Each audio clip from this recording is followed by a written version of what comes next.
When we first met you and we talked about doing brain training, I'm just kind of curious, like, why did you come work with us? What were you expecting? I had heard about neurofeedback and I was just curious and I love Sheila. So I said, why not? I'm always one that's open for growth. So Everybody loves Sheila. exactly.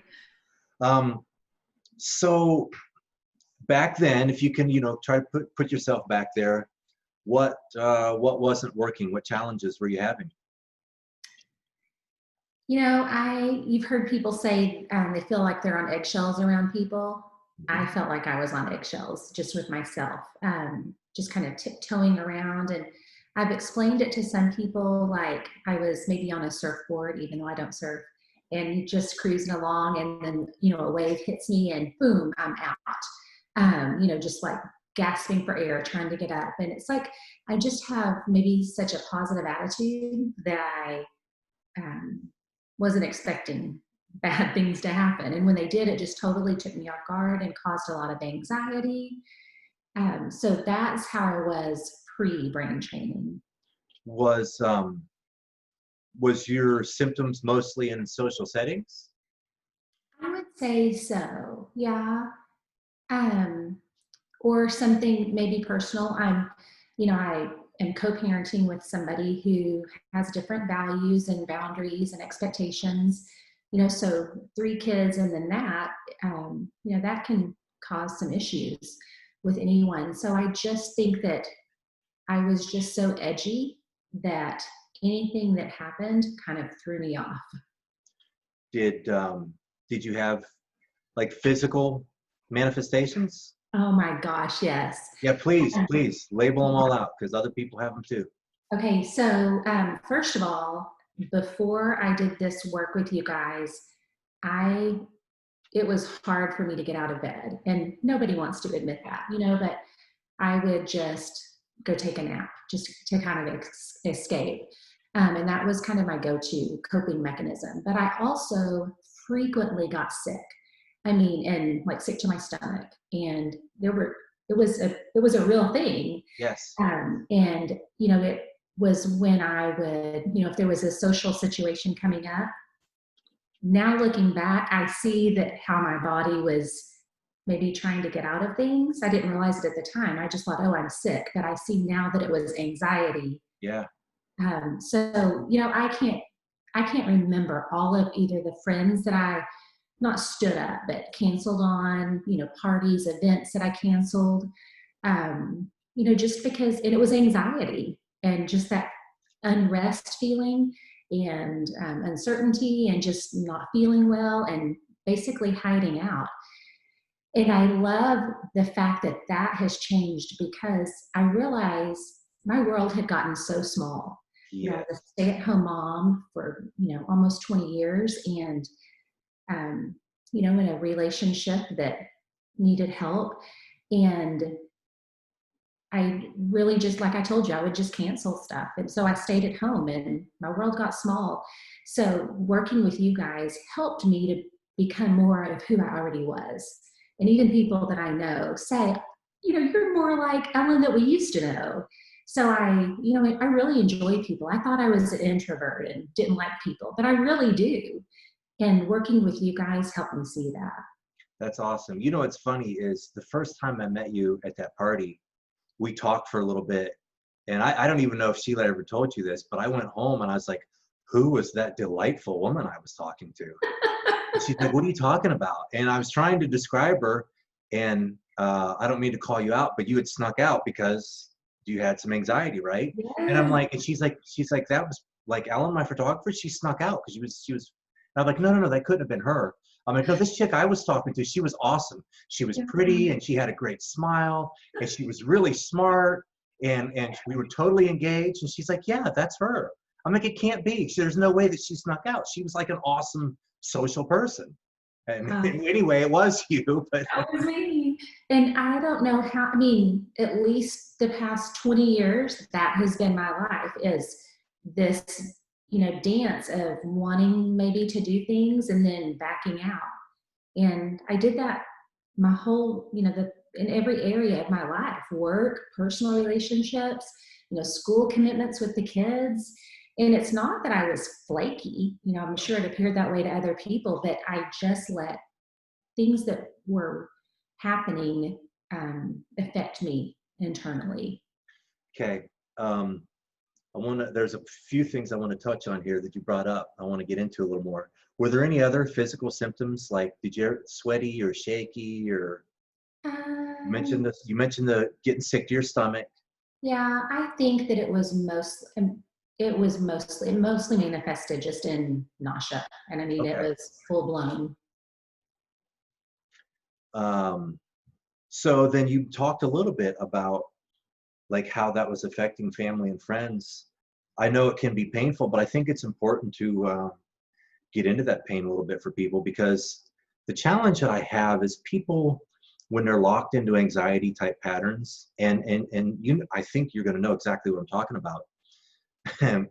My target client is the least likely to show up and want to work on changing, Of because course. because first of all, they're exhausted, so doing a program or showing up to sessions is overwhelming, right? I'm sure you went through that. I'm sure there were times you didn't want to come in. Absolutely. Yeah. Right? So the reason I want to get into the pain is because I want to use that to motivate somebody to actually say, you know what, I need to make some decisions here to change. So Mm. what was it like for your kids that you weren't showing up? Um, so I was telling myself that I was giving them everything I had. And, I did a lot of reflection about that since I worked with you guys. And I I was there, but I wasn't involved. Um, and it's sad, to look back and see the time that I missed out on, where I thought just because I was a stay-at-home mom that I was doing the right thing and being involved with them, because I missed out on so much just because I had, I don't want to say shut down, but kind of just shut down, Yeah, maybe as a self protection kind of thing. it is. Yeah. What about friends? Same. You talked about that a little bit. You were Yeah. not showing up, right? It's funny because I have, a solid core group of friends that just kind of know me. And they know, you don't call Ellen unless it's an emergency because she won't pick up. Right. But they see different things too. Like one of my dear friends, she's actually moving next week, but we've been having lunch, well, before quarantine, once a week. And, that used to be one that I would cancel on often. And not because I didn't want to see her, but because, I would come up with a tummy ache and wouldn't be able to leave. And, Yeah. so it affected every part of my life. So we talked about the pain, right? Did I don't actually know. Um, did were you a single parent when you started having the anxiety and stuff, or did that cause Um, that? What's that look like? you know, I I was married for a little more than 20 years, and I slowly just became a different person Okay, over those so 20 so years. it happened while you were getting married. Yeah. I, was there something that happened? Because what I typically tell people is what I do is help you rewire the stress response. Hmm. Was there um, anything that happened in life that you felt really started to trigger this anxiety kind of stuff for you? Was it a stressful event or a trauma? I don't think so. I think that it was just a bad relationship, but I'm a good Christian girl and I wanted to make it work. And, you go to counseling and you try to do your best. And um, I know I'm not answering your question on that. I No, don't it's know. okay. I don't always know I, where you're coming from. That's why I said I don't know exactly. Sometimes it's a cause. Sometimes it's just a prolonged season of stress, which is what it sounds like yeah, to you. it was. And I realized that I had lost my voice along the way. And people might not even believe this, but physically, I started losing my voice about 8 years ago, I think, I Really? went to a specialist and they did some testing because people could barely hear me speak. And I have heard that that is just part of, the season that I was going through and not feeling heard in a marriage and Wow. wanting things to be different, but they weren't different. It just Wow. all added up. So when I told you that I felt like I didn't have a voice, when you've tried so many times to say something or do something and you're not heard, kind of you just give up. So I think that's where I got to the point of the depression and just not even wanting to get out of bed and try anymore. I'm sorry. It's that what you just said isn't funny. I'm just every now and then I hear symptoms that shock me, and like literally losing your voice. It Yeah. like I know you're telling the truth, but I mean but I guess and come to think of it, that was what they said happened to Meatloaf.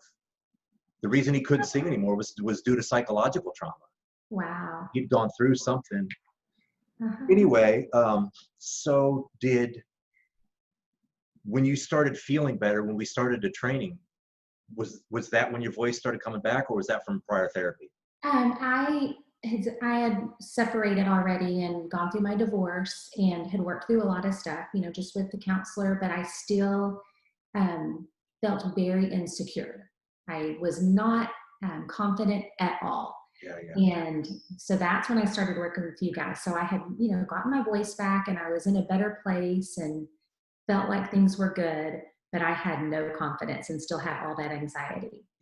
I wish we had a before video. You probably wouldn't even have consented to it, but Oh gosh, I know. just so people would, you were quiet and mousy and reserved, and yeah, it's a totally different person. That's why I wish we could compare I know. Let before me and tell after. you, Billy, about 10 or 15 years ago, one of my girlfriends from way back before I even had children came to Tulsa to visit us, and we really didn't even get along. I mean, she was one of my dearest friends, but finally she said something, like, I don't even know who you are, and just, she wasn't rude about it, but just my parenting, and it was just I had given up. I told you I had given up. Yeah. And she said that came across, and she said, I wouldn't even have been friends with you if you would have been like this when we met. I don't see what's happened. I don't understand this Wow. transformation. So it really is neat to see that I started out, I was like I am now at 19 years old, but then, just through a series of, a bad relationship. And, I'm not saying that I had a horrible life. I didn't, but I did not take up for myself and I didn't use my voice, and I suffered, in relationships and my health. Well, one of the things I tell everybody is, though everybody's trauma is unique, the patterns left behind on the brain aren't. And that was why we're able to get consistent results, because I'm not insensitive to what you've been through, but it doesn't matter what you've been through because I'm going to get the same results every time anyway. Yeah. It's just an activated stress response. Whatever activated it is really irrelevant. I mean, there may be a place to talk about that with your counselor. That's just not what I do. Yeah, I don't even go to a counselor anymore after I worked with you guys. So, you said that you wish you had a video of me before. I can just kind of give you a little snapshot of what it was like. I always wore a ball cap and my hair in a ponytail, and it was almost like I was hiding from the world. Yes. Didn't want to take up space. I didn't want people to notice me. I wanted to if I had to leave my house, I wanted to get in somewhere, get out before anybody noticed me. And then now my kids say, oh my goodness, mom, I hate to go to the store with you, or I hate to go up to school with you because you talk to every single person. So I went from being a stay-at-home mom, not knowing what I was going to do, dabbling in photography, but, you know, I hate to use the word flaky because I wasn't flaky. I was sick, Yeah. and, Yeah. I just wasn't consistent with that. So I had no confidence in that, to being a business owner who shows up for appointments every day and meets people and makes connections. It is completely life-changing for me, Billy. So I want to get into that. So we've talked about where you came from, right? You didn't want people to see you. you wanted to be in and out. You would literally wear a ball cap to hide, right? That was before. And now you worked with us a couple of months. We did like 20 sessions. And now, and I'm going to throw out a few things, but fill in the blanks afterwards. You're literally aggressively cold calling. You're starting your own business. You're getting people to advertise with you solely based on the fact that they believe in you. Because when you started all this, you had nothing to show, right? So literally the only reason they're willing to sign up with you is they're investing in you. The person who didn't want anybody to even know who she was or to be seen, they're now saying, wow, yeah, I trust you, I believe in you, yes, here's my money. That's so that's freaking awesome. It's pretty incredible. It really is. And I personally know 3 other people personally that I'm friends with who have done your job. And it's hard. And they are 3 of the most outstanding people I've ever known in my entire life. And I've traveled around. I know a lot of people. So, I mean, you're in really great company. Plus, I've gone to, this company's training programs, and it's like full of amazing people.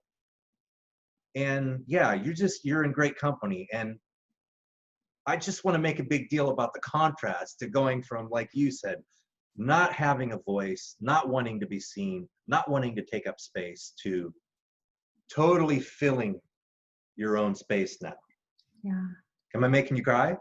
A little bit, only because I see now what I had to offer all along, and I hid that from the world, and that does nobody any good. No, it's true. It's true. Well, just to encourage you, before we started working with you, I was genuinely shocked at the party. I thought you were a delightful, beautiful person. I really did. You know what I'm saying? The energy and the presence that you gave off in our little conversation. I did. I told Sheila, I said, wow, what an amazing lady that was. And then that was like before you went and hid, I guess. Before I got in my car, drove around the corner, and was sick to my stomach. Oh my goodness. Oh my goodness. So what do you say to somebody that's a mom, that's a professional, who has symptoms of stress, and you were there, and I mentioned it, they don't want to do something about it because that's going to require more effort. That's going to have to get out of your comfort zone. What do you say to her? Coming from someone who has tried to be everything to everybody, and who has done a ridiculous amount of counseling, personally and on my marriage, and gone to different kind of training things, looking for answers, wanting something better than I had. I was medicated for a while for anxiety and depression. So I was wanting something different. And all of those years didn't do for me what brain training did for me. In that short amount of time, it's just incredible to see how far I came. And now it's almost like it's almost like the windows were kind of foggy before, and now they're just perfectly sparkling clean. And I know that I have a choice now, and I always had a choice, but yes, I'm not saying that I don't have bad days anymore, that things don't come up that just freak me out, but I stop and I'm centered, and I can think, well, what are you going to do with this? Are you going to keep moving forward? Are you going to feel sorry for yourself? Yeah. And nothing before got me to that point. So you mentioned counseling. Did you do other like mindset training or anything? Any other stuff that you can mention? I just did, counseling, just with people locally. Okay. And then I did a program in Dallas. It's called Pathways, and it's kind of like counseling boot camp. Okay. And, that really helped me a lot, but I was still stuck. I had given up hope, and I went to that and, realized that life is too short to keep traveling down the path I was traveling. But even after that, years after I came back from that, I knew that there was something more for me. I knew I wanted more for my kids, but I just felt stuck. That's the only way to describe it. Yeah. I just felt stuck. I don't know if you know this, but it's one of the things I tell people all the time. I think one of the biggest differences in what we do and other therapies that address these same issues is most of those other therapies address the way you think or feel about the stress. Mm-hmm. And the challenge with that is the way you think or feel about it is after the stress response has already been triggered. What we do with working directly with the brain is we stop the response from being triggered in the first place. But so there's no symptom to manage. Right. Yeah. It's incredible. Let's see here. I want to ask really good questions because, I've mentioned this to you before. I'm one of these people. There are people who are literally laying awake in bed and they're crying out to God and they're saying what you said. I know I have more purpose than this. I know, you know what I mean? That I want to be something. I want to do something. I want to live life. I want to spend time with my kids. And yeah, so I want to make sure I ask great questions, because if somebody's listening and they're hiding behind their computer, and they're watching you, yeah. So we talked about other modalities. We talked about what it's like with your kids. We talked about where you were before, where you are now.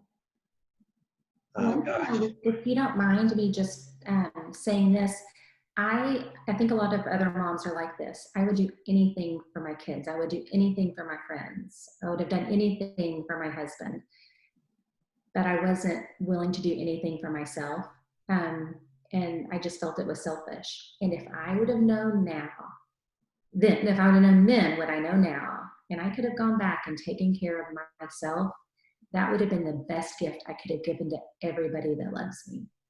And you're not just saying that because you're trying to promote my business or because it's something cute to say. It's the truth.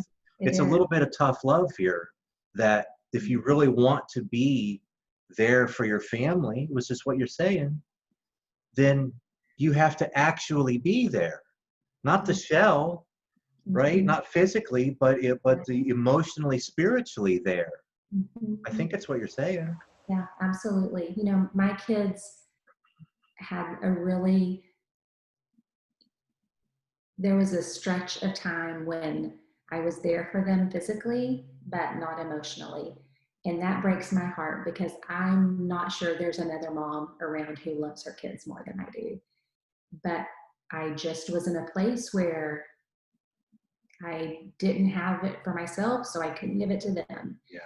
So this life-changing experience that y'all gave me was the best thing for everybody. I am the best mom now that I can be. I'm using gifts that God gave me that I didn't even know I had. It's just incredible. Sometimes, I know I'm not saying this in a braggy way at all, but sometimes I just, at the end of a day, kind of think, wow, you did that, Ellen? Just, who are you to? Yeah. It's just incredible. Yeah. So someone else said that, someone else I worked with said that they got things back that they had forgotten they lost, or something like that, which is similar to what you just said. Mm-hmm. Did I do anything to you? Well, because listen, it's brain training. And I think sometimes, especially if you have anxiety, people see wires hanging from your brain. Yeah. There you get maybe a little nervous or something. Yeah. So and is there anything to be nervous about? Not at all. No. I would go in and, y'all would squirt the little gel stuff on my head. And, I had a little bit of anxiety there too, just, in that room. And, but now I don't have anxiety. There are things that, like I said, trip me up, or, frustrations that happened, but they're not rooted in me anymore. And that was over a year ago. We haven't worked together over a year, right? Uh-huh. So something else that I like to say is all we really did was show your conscious brain what was happening on a subconscious level.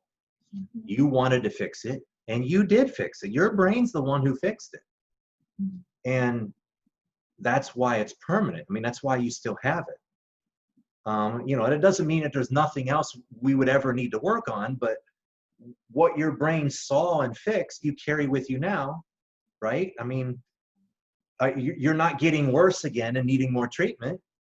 I would say that I'm getting better. You know, it's no different than any other illness that people recover from. You know, anxiety and depression is an illness, and it's just not talked about as much as others are. But I absolutely would say that I have been healed from the struggles that I had.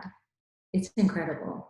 So you're telling me that you're actually getting better in spite of the fact that like I can't hardly imagine a more stressful job. I mean, you're not, I mean, you know, when you get started with this, you're not making any money. Right. You're trying to get people to invest in you and you have nothing to show for it. You have to cold call all day long. You're literally beating the pavement, talking to people that you don't know. That's all stress. That's what, how people generally perceive it. And Right. yet you're consistently getting better. Mm. So I guess, you know, like you said, anxiety and depression are real. And, you know, I have a very unique perspective on it because I deal with people like with all different kinds of diagnoses. It could be PTSD, it could be a spectrum disorder, depression, anxiety. It literally doesn't matter because all I do is work with brain patterns. And when the brain is functioning efficiently, the symptoms go away. So I don't mean to sound insensitive when I say I don't care what's wrong with you. Right. I care. It doesn't matter because it's not going to affect my treatment. And you're just such a great example of that. It's absolutely true. I mean, it's so polar opposite. You were so reserved and hidden, and you're just so putting yourself out there. And I know not everybody wants to put themselves out there like you are. That was what was already in you. I guess that's my point, is all we brought out was what was you all along.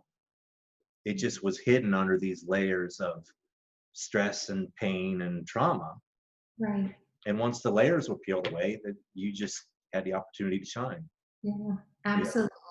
I I have never felt like I'm living my purpose more than I do right now. That's so awesome. Okay, so I was a school teacher before I got married, and then I stayed at home for 20 years. I didn't work outside of the home. I was scared to death to be a single mom. I honestly can tell you, I love when I get up every morning and I think, what is today going to bring? You know, work wise, friendship wise, anything. It's just like today's a new day, it's a gift. I have goosebumps. That's just, you know, so a little bit about me. I started in the self-help world. I wanted to be a motivational speaker back when I was like 16. I've read all the books, you know, I have bookshelves full, and I like this kind of stuff. I went through a season of trauma myself and had some major, you know, anxiety type manifestations, lots of physical manifestations. And that's what brought me to this is what I had to do to heal and grow. And when I got into this, you know, I just wanted to help people with anxiety. But the funny thing is, you know, inside of me, I still have this, I don't even know what you want to call it, motivational speaker, performance coach mentality inside of me. And that like totally wasn't my intent when I started doing this. But yet that's why I laugh when I hear you say things like I want to get out of bed in the morning and life is great. Because like that was what I always wanted to do, like as a motivational speaker. That was my ultimate goal, is to make somebody say that. And it's so weird that I'm actually accomplishing that with a totally different modality and approach. And it wasn't even my intent. It's just icing on the cake. I just wanted you to not suffer. Mhm. So another thing, I want to try to encourage people to move. The biggest challenge I have, this is going to sound cocky, but it's just the truth. The biggest challenge I have with my business model isn't getting the result. I'm actually really good at that. The biggest challenge I have is getting somebody to show up. And I've said this, people who are experiencing stress issues all want it to go away. But the truth is actually very few want to do something to fix it. Right. What do we say? How do we get them to? I mean, Yeah. you've already said it. If there's nothing else to say, you don't have to. I'm just, you know Yeah. what I mean? I'm trying. I want to. My heart is bursting. Right. I'm crying right now thinking about it. I know how to help people. I have what they need, but I struggle with how to effectively communicate it. You know what I mean? And I Mhm. just I want to help, and I'm asking you to help me. Yeah. I don't know the magic words to say, Billy, but I do know that if people just knew that, somebody that I listened to very recently I wish that I knew the details, but they told about a swimmer that was maybe swimming from California to Catalina Island. And there was a lot of fog, and she gave up. And I don't know the details of the story, but when they got her out of the water and she was so cold and tired, she realized how close she was. Yeah. And she just was so disappointed because of the fog. She couldn't see how close she was. Wow. Yeah. Had she been able to see. Yes. So had she been able to see, she would have kept going. And I think in our day and age, there are so many stressors, and I just think life can be really heavy, and people give up in different ways. Whether they're numbing out on drugs or alcohol, or whether they're sleeping like I did, or, whether they decide that they've given up hope and they can't go on. But if you just knew how close you could be to where you want to be, and where you could live a life that is beyond your imagination, beyond anything that you could have planned. If people could just see that, how close they are, and you don't even have to rely on anybody else to get there. That's, for so long I thought I needed to be rescued. I don't need to be rescued. I can No, do the work. So because you did this. You're the one who did it. I mean, I have tools and equipment that, like I said, it showed your brain, but you did it. Yeah, there was very little intervention. Yeah, yeah, I didn't save you. yeah. I don't think that people realize how close they can be to exactly where they want to be. So let's talk about value. What is an outcome like this worth? Well, I told you, for 20 years I was in counseling, and it didn't get me to where this got me in two So months. you paid for the counseling. Yeah, You yeah, paid for the program down in Texas you mentioned. yeah. You paid for pharmaceuticals. Exactly. I mean, let's put a number to it. How much do you think you paid? I mean, I can't say that without sounding corny, because all of that adding I know. doesn't compare to what I lost out on and what my kids lost out on by me not showing up as the best version of myself. Right. So the actual financial value is definitely in the thousands, maybe the tens of thousands. Oh, for sure. For sure. Okay. That's not even to mention, like you're saying, that the things that really matter, you can't even assign financial value to. Mhm. But on top of all that, you started a new business and you're literally making more money than you were capable of making before. So it's like, it's not only have we subtracted all the negative values, we're actually adding positive value. Right. So it is corny. I know that's why I asked you, but and it's hard for me. I happen to be the guy in the position to gain from charging for my services. So it's hard for me to realistically assign that value. You know what I'm saying? Because I'm inherently biased. Right. And between my head and my heart, there's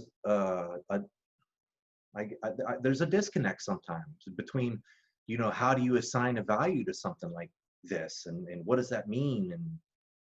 And I'm with you. I feel corny, but the truth is, and this is what I had just decided to listen to my heart on all this. The truth is, it's priceless, Absolutely. right? So why do we put value on things like, oh gosh, I can't even think of all the automatic subscriptions, you know, that our credit cards charge us each month now, you know, I can't even think off the top of my brain, but besides just the normal bills that we have, you know, our cell phones, we spend a ridiculous amount on our cell phones each month, and our kids have them too. And, you know, just monthly subscriptions of any sort. Why are we not worth, why is our best self or our mental health not worth doing the work? Wow. Because if you actually do the work, then you're actually worth more. Yeah. You're more productive. You're able to give more. You're able to share more. So I am not this person, I don't think, but I want to challenge people who question this. What I want to question is, are you willing to do the hard work and spend the money to be the best self you can be? Or would you rather play the victim? Because I was the victim for a long time. And I can say that because I was. Yeah, me So too. now I've done the work and I don't get to blame anybody else. So it's on me. And I think a lot of Yes. people have that fear that if they're the ones held accountable, that maybe they're scared of that. But I want to challenge people to take care of themselves so they can be the best mamas, dads, aunts, or uncles for their people. You know, show up, do your best. You have one life. Why play small? That's awesome. So we have expanded the program like exponentially since you're in it. We actually have a bunch more to offer than when you're in. You know, I'm getting better. I'm learning as I go, and getting better at getting results. Because I do online marketing, a lot of people are used to coming into a group, or maybe even grabbing a book, or, you know, an ebook or whatever. And this ties right in line with the mindset of always being exasperated and exhausted and scared. But there's this need or behavior to ask for tips or tricks. And I just want to bring it up with you because I love your answers. I don't like giving tips or tricks because they don't work. And what I mean is, if I were to say, well, you know, when you're having a panic attack or whatever, then, you know, you're able to activate the parasympathetic response by activating the vagus nerve, you know, by doing this type of breathing, right? Well, that may work in a particular situation, but it's not going to fix the problem. And so now they've taken my tip or trick out of my little Facebook group or whatever. They've gone and tried it. It didn't work. They still have the problem, and they're not coming to me anymore because I didn't have the answer. Right. So literally nobody wins. Mhm. Do you think a person can get this type of outcome without a mentor? Do they need accountability? You know what I'm saying? Or is it just information? Could they read the right book and their problems go away? No, because I have bookshelves full of every Right? single self-help book since 1990. Right? So see, I caught you off guard with the mentor question, but I think you just answered it. The truth is, you need that. You could call it a coach or a mentor or a specialist or whatever. But that external motivation, accountability, right? I mean, because we're in a place where we're uncomfortable, we don't want to show up, and we don't want to do something. We don't want to work a program. Yeah. And, I was just hearing you say to people, to invest in themselves. And I wholeheartedly agree with you on that.